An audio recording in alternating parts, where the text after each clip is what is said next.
Si wajuzi. Leo wamegongwa. Huyu si fan wataka wale wakulipwa wale wakuja jini. Ni na yake iko kwa damu. Iko kwa damu. Hebu angalia sana.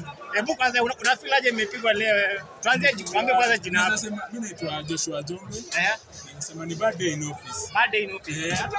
Wale ile siku waligonga na Talanta. Leo tumegonga na Mathare. Hii ligi iko open. Ligi ni yenu ama ni yao? Ligi iko open first for now. Ligi iko open. But as a Tusker fan, uko sure unaweza kila mtu amini squad yake?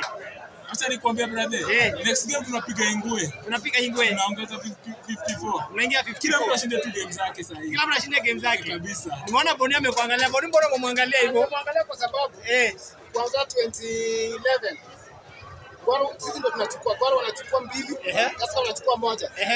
Tunachukua 2, wanachukua 1. 2016 tulichukua damu. Sana ndani hii mwaka pia wanajaribu kufanya kitu hawezi. Hawezi make history. Mwaka tukichukua, tumechukua kikombe wanaenda kununua wengine. Tumechukua mara 3 mfululizo. Unaona? Tumechukua mara 3 mfululizo tumechukua hii decade.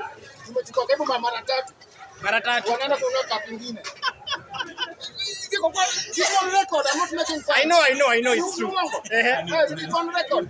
Sasa hii hata hii tusipochukua tukikuwa number 2. Tukikuwa just in case. Hii season mbaya sana kwetu. But unaona hii season inaenda mpaka dakika ya mwisho. Bali imefika. Bali imefika ni mpaka game ya mwisho. Sasa tunaona clean sheet kama hizi.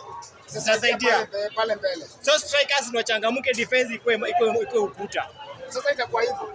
Kwa sababu ile nimeona timu yetu imeanza kujeta. Vizuri sana. Wameangukia, wana timu iko walikuangukia. Timu imetravel 8 hours na gari mzee. Wangefunga Talanta ile siku. Wametravel 8 hours. Usiuta. Ngoja, kwani Migori kwa airport? Wangefly Migori.